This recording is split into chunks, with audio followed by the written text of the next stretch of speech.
Hazırkı şu virüsnünki Xitayga bo'lgan ta'siri pek cho'ng. Bu hem siyosiy jihatdan hem şu jamiyat karakterlik meselelerden. Bulupmu iqtisod jihatdan nihoyatda cho'ng ta'sirlar bo'lyotidi. Misolga bu virusdan tufayli ishlab chiqarishni to'xtatib qo'ydi. Hamma ishchilarni uyiga solib qo'ydi. Ishlab chiqarish bo'lmagandan keyin mal setilmaydi. Mal setilmagandan keyin pul aylanmaydi. Pul aylanmagandan keyin kirim bo'lmaydi.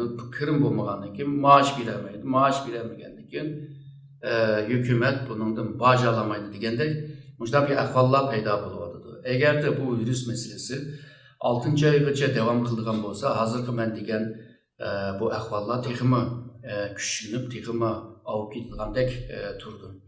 Aslında bu Xitoyningki iqtisodi bir ojizligi bor.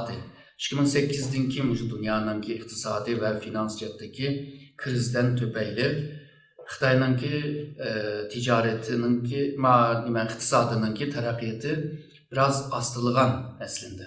Ondan keyin asta hozir shu eng yuqori bo'lgan tezligi %12 bo'lgan iqtisodi hozir tezligi 6 ga tushib qolib, hozir 6 dan tövangimi tushadigan ahvollar bo'lyotidi.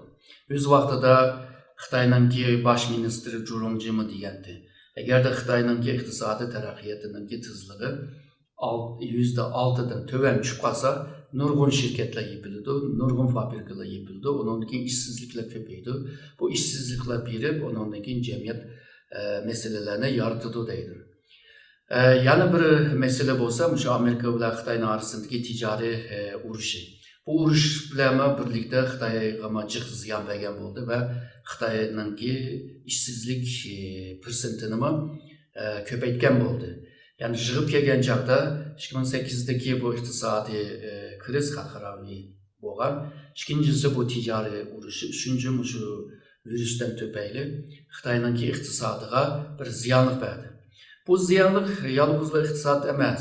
Misolga Xitoy xalqiningki psixologiya jihatdan bir bisim bo'ldi. Undan keyin bu virusningki yuqumligining oldini olaman deb, undan keyin xalqlarni kontrol ostiga ilish va mecburi iliş şekilde o chet el devlette buna bulmaydı.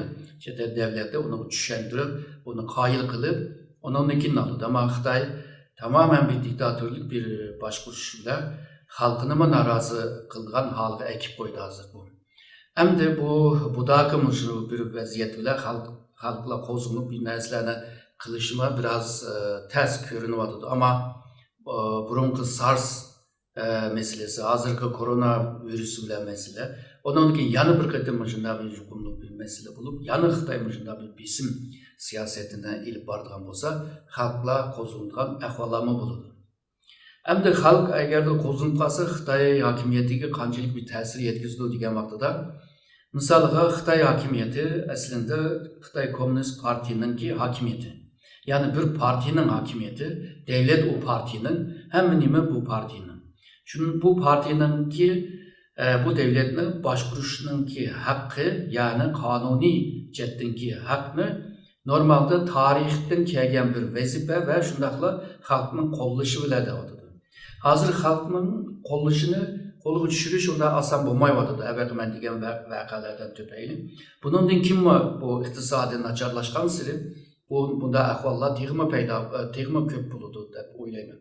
Çünkü Xitoy Xitoy hokimiyati bugünküce shunday boshqurib kelgan bo'lsa, bu iqtisodningki kuchi bilan, ya'ni Xitoy xalqini yaşatallig'ashqa burungi bilan selishtirgan chaqda.